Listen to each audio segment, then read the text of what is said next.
Amados, abra sua Bíblia no livro do profeta Isaías, capítulo de número 40.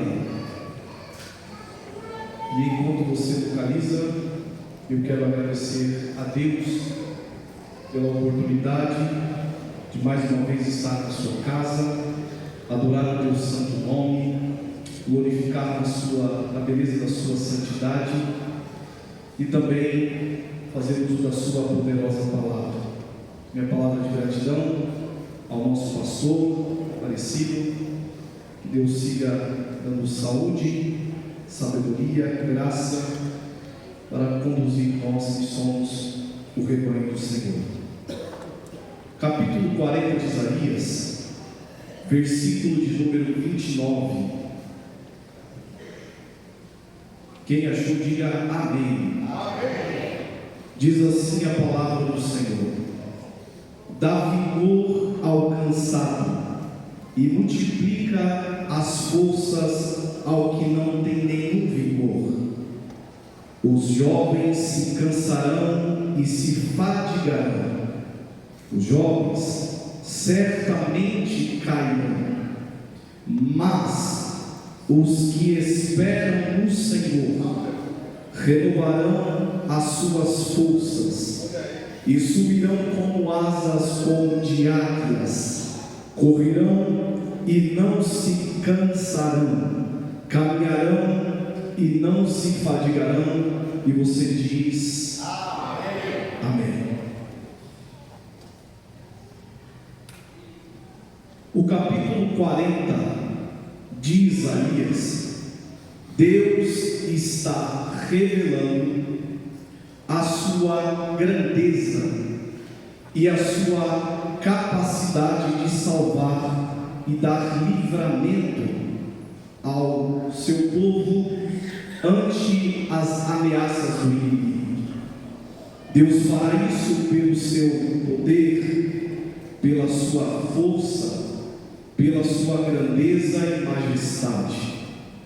O primeiro versículo que lemos, o versículo de número 29, expressa dizendo que o Senhor é aquele que dá força ao cansado.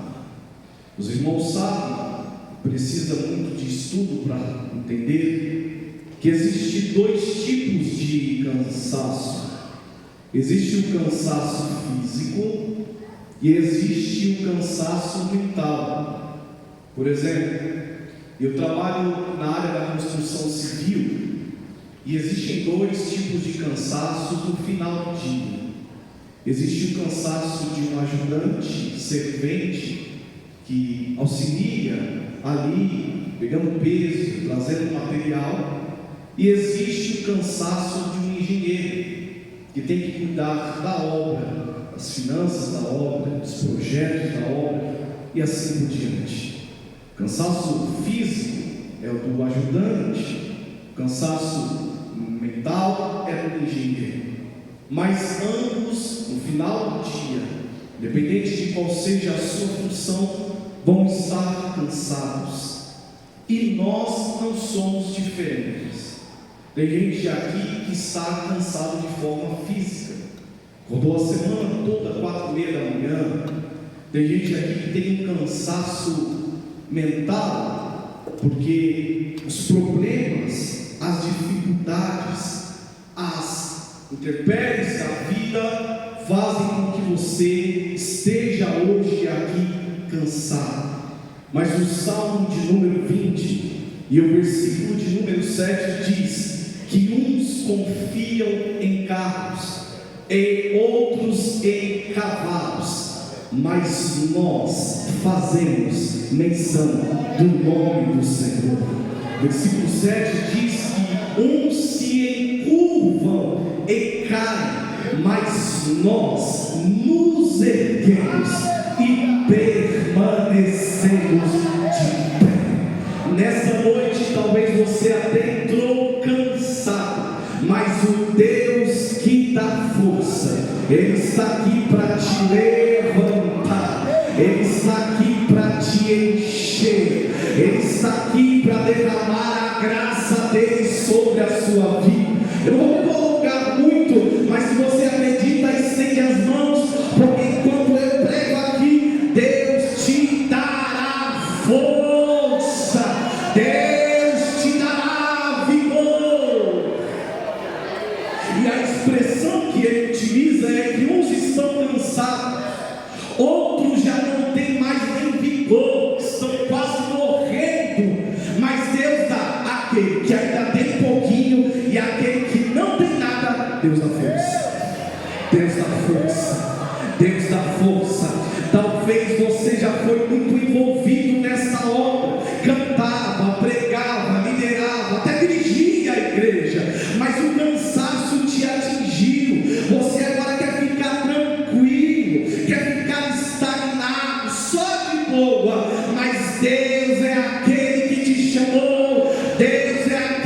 se cansar.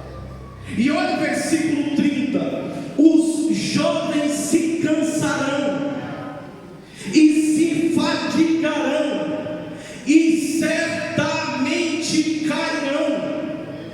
Isaías, quando escreve, ele escreve com certeza. Ele não está dizendo, pode ser que uns caiam, outros não caiam. Ele está afirmando, dizendo, vão cair, vão se cansar. O versículo de número 30 é uma afirmação, repito novamente, é uma certeza. Mas o versículo de número 31 também é uma certeza, dizendo, pode até gente que caia, pode até ter gente que se fadiga, mas é como Isaías estivesse dizendo, mas entretanto, contudo, existe um pequeno número aí que não está na maioria, existe um público do mais. Eu estou pregando aqui para pessoas que olham o bairro onde você mora e diz, os teus filhos vão cair, vão se perder igual esse, mas você não é como os outros, você faz parte dos mais. Alguém olha a tua empresa e diz, não está vendendo nada, vai quebrar, mas eu estou dizendo, você faz parte dos mais. Alguém está dizendo, o grupo vai cair, mas eu não estou pregando para os que vão cair e vão desviar, eu estou pregando para os mais. Deixa eu ver se tem mais aqui que recebe essa palavra. Deixa eu ver se alguém aqui do meu lado de esquerdo tem alguém que recebe essa palavra. Talvez você está esperando a estatística, talvez você está se apegando a diagnóstico, talvez você está esperando o homem dar algum resultado, mas Deus está dizendo mais. Fala para quem está do teu lado e diga assim, pode estar difícil, mas o choro pode durar uma noite, mas eu sinto Deus aqui nessa noite, levantando gente que talvez ia desistir e entregar, mas Ele te dá força nessa noite.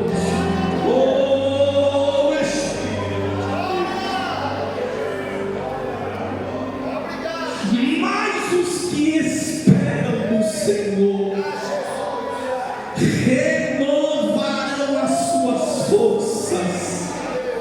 Isaías ainda diz no capítulo 64, porque desde a antiguidade não se ouviu e nem com os olhos viu o que? O Deus que trabalha para aqueles que nele esperam. Eu não sei qual é a tua oração, mas eu sei que tem gente esperando aqui. Eu não sei qual é o teu clamor, mas eu sei que tem gente esperando aqui. Eu estou pregando, mas os meus olhos estão fitos nele, esperando o mais.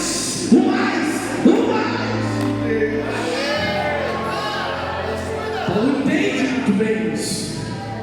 Quando em 2 Coríntios capítulo 12, versículo 9, quando ele tem aquele espinho na cara, ele disse, irmão, tira esse espinho,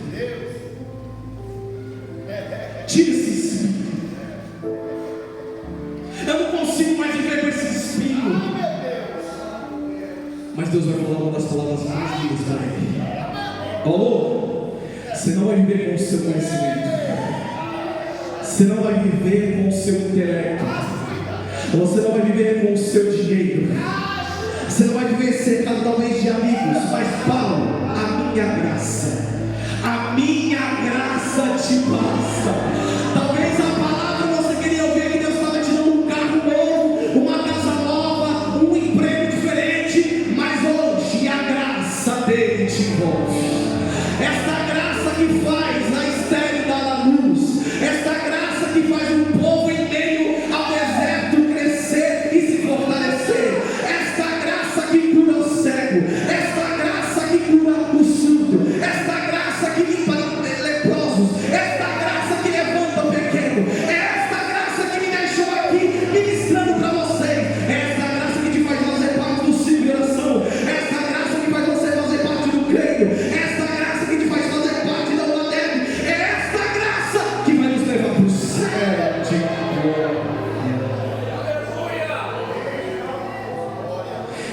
renova as suas forças, e você vai subir como asas como de águia. Você vai andar, você vai correr e não vai se cansar. A águia é o animal mais citado na Bíblia. Ela tem um sinônimo de destreza, e ela se destaca pela liberdade dos ares. Quem diga que na terra o leão é o rei, e quem comanda lá em cima é a águia. Nas Olimpíadas de 1996, em Atlanta, os irmãos sabem que um dos símbolos dos Estados Unidos, isso visto em séries, filmes, é a águia. Só que eles tiveram uma ideia de, na abertura, trazer a águia. Só que, para surpresa de muitos, não era a águia. Era um homem que estava simbolizando a águia. Por quê? Porque eles pegaram a águia, colocaram no cativeiro, uma gaiola, e a águia não é acostumada em viver em cativeiro. Se prender a águia, ela morre. Se oprimir a águia em uma jaula, ela morre. E é por isso que nós somos semelhantes à águia. Porque Jesus disse em João capítulo 8, versículo 36: se o Filho, porém, vos libertar, verdadeiramente você vai ser livre. Jesus ainda disse, no capítulo 4 de Lucas, versículo 18, que o Espírito do Senhor me ungiu para evangelizar os pobres, curar os quebrantados de coração e apregoar liberdade aos cativos, dar vista aos cegos, pôr em liberdade os oprimidos e anunciar o ano aceitável do Senhor. Deixa eu dizer algo para você. Talvez você entrou aqui oprimido, mas você é livre para voar. A depressão não te prende, a crise de ansiedade não te prende, o complexo de inferioridade não te prende, o estresse não te prende. Você é liberto pelo sangue de Jesus. Se você espera nele, ele liberta você nessa noite. O que chama a atenção na águia é que ela não vive aleatoriamente. Ela tem uma meta estabelecida, ela tem um objetivo traçado. Não vive de um lugar para o outro esperando, não. Ela espera o momento certo para ter um alvo, para ter um destino. E em Filipenses capítulo 3, versículo 14 diz: irmãos, quanto a mim não julgo que haja alcançado, mas uma coisa eu faço, que esquecendo-me das coisas que para trás ficam, avanço para onde? Para o alvo. Prossigo para onde? Para o alvo que Jesus Cristo tem dado a cada um de nós. Talvez você não tenha metas estabelecidas espiritualmente falando, mas Deus te trouxe aqui para te dizer: Ele tem um alvo para você, Ele tem uma meta para você. E por mais que as metas e os alvos aqui sejam pequenos, o maior alvo do cristão é de ouvir a trombeta tocar, e nós, aqueles que estivermos vivos, vamos esperar aqueles que dormem, e em breve vamos encontrar com o Senhor dos ares. A águia, ela, por mais que seja muito linda, o que chama a atenção dela são as suas asas. Quando ela abre as suas asas, ela pode chegar até 2 metros de altura. Mas mesmo tendo a asa grande, as penas bem formosas, o que dá sustentabilidade para a águia em cima não é as suas asas, não é as suas penas. O que sustenta a água e ajuda no seu voo é o vento. E a Bíblia diz que o Espírito Santo, ele é simbolizado e representado como vento. O que vai te manter de pé, irmãos, não é nada do que você imagina ser.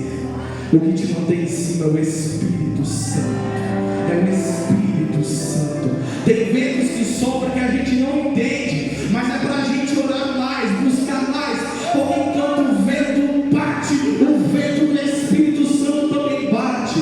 É como aquele vento que soprou, que lá quando os discípulos estavam, Jesus estava dormindo, de repente Jesus acalma a tempestade, repreende o vento, e o vento que sai é da boca de Jesus, dizendo: aquieta-te, aquieta-te, aquieta-te. O que traz tranquilidade para os discípulos naquele momento é o vento do Espírito. Sinta, irmãos, o vento do Espírito envolvendo a tua casa, envolvendo os teus filhos, envolvendo os obreiros, envolvendo as irmãs, envolvendo os adolescentes, envolvendo o coral. O vento do Espírito.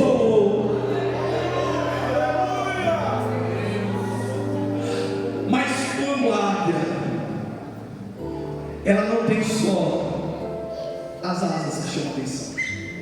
A visão da águia também, ela é 8 vezes mais precisa que a visão do ser humano. 8 vezes.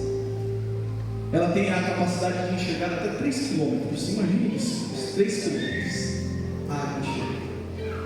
E nós precisamos ter visão, irmãos. Não a visão que todo mundo tem, mas é a visão que o Espírito dá. Lembra quando o profeta estava cercado com o moço? Disse: e agora? O que a gente vai fazer? Mas quem tem visão está tranquilo. Quem tem visão está em paz. Quem tem visão está com seu coração tranquilo e diz: Senhor, faça cair as escamas dos olhos do moço, para ele ver que a gente não está sozinho, que tem um exército conosco. Estevão, quando estava diante da multidão sendo apedrejado, a visão daqueles que foram apedrejados era de sangue, de tortura. A visão talvez dos crentes olhando aquilo era de desespero. Mas quando alguém que tem a visão olha para os céus, o próprio Jesus está lá de cima dizendo: vem Estevão, vem Estevão, vem Estevão. Quem olha para a terra vê as dificuldades da terra, vê crise financeira, vê depressão, vê separação de casais, vê filhos se perdendo. Mas quem tem essa visão aqui, ai irmãos, quem tem essa visão aqui enxerga diferente, vê diferente, observa diferente. Talvez o cenário da sua vida é um cenário de desespero, é um cenário humano, mas nessa noite Deus abre os seus olhos espirituais.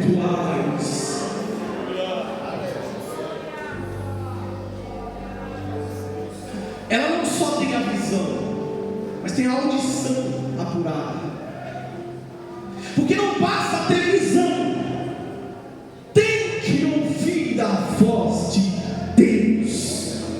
Tem gente até que recebe a visão, mas não ouve a voz de Deus para alcançar no tempo certo. Além da visão, a águia tem um bico muito forte. Ela também tem as suas garras muito fortes. Quando ela vê a presa, ela não deixa passar.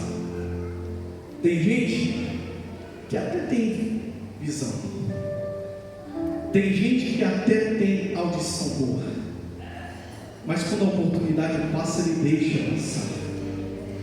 Ele não se atenta que é Deus que está colocando diante dele. E se prepare, irmãos, porque a partir de amanhã Deus vai colocar a oportunidade diante de você.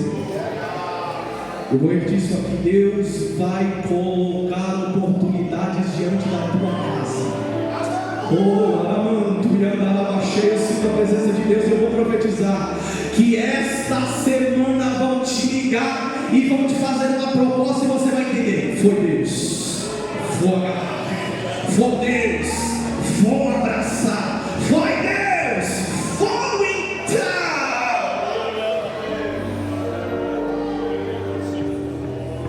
Ela voa muito alto, cerca de 10 mil pés, 10 mil metros.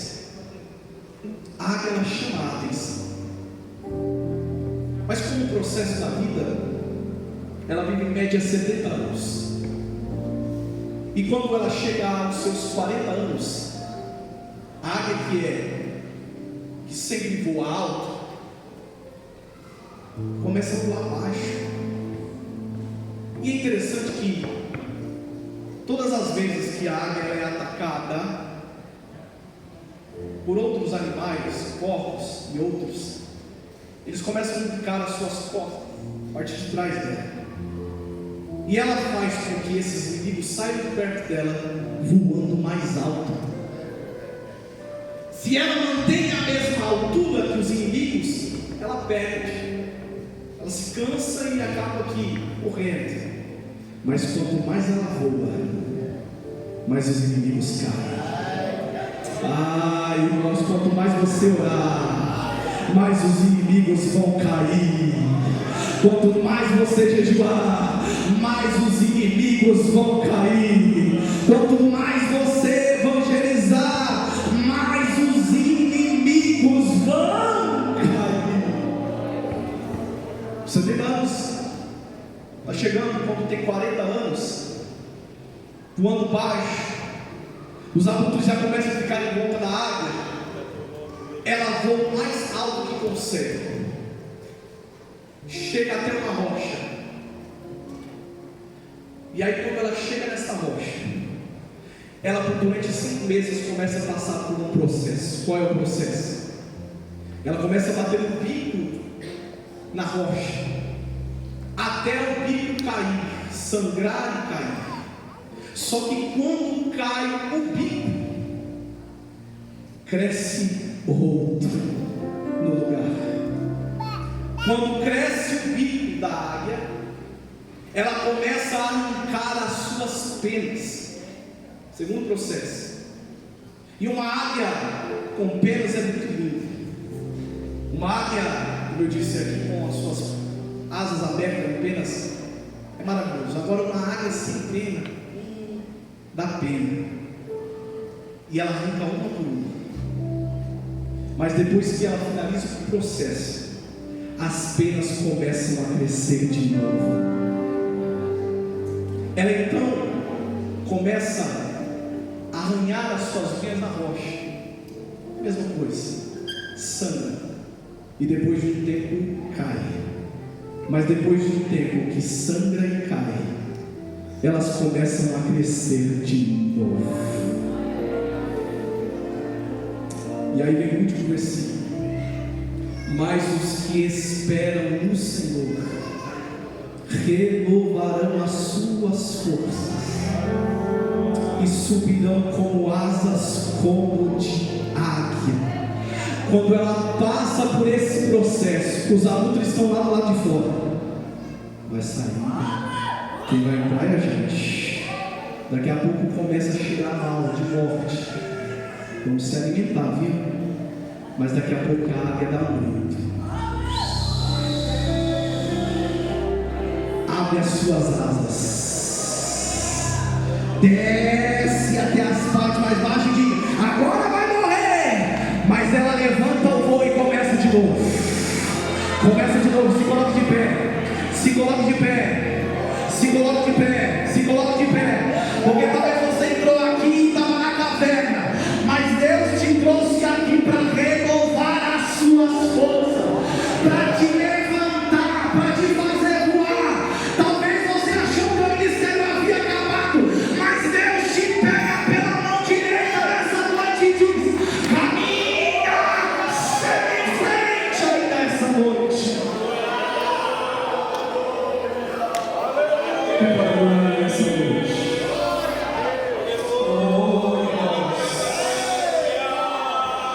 Percebeu que a ordem dos versículos 30 estão invertidas? Porque é normal. O que é normal é, primeiro você, pastor que gosta de caminhar, eu acho que ele corre também, né? Primeiro começa, corre não, pastor? Alô, pastor, vai correr. Quando a pessoa começa a correr, primeiro ela caminha. Aí depois, quando ela vai esquentando sangue, o que ela faz? Ela corre. Glória a Deus. Voar então não ensina. Não tem asa para a gente voar? Mas os textos estão dizendo, mas os que esperam no Senhor, aí inverte a ordem, não vai primeiro andar, não vai primeiro correr, ele já está dizendo, quem espera no Senhor, voa, voa, voa, voa,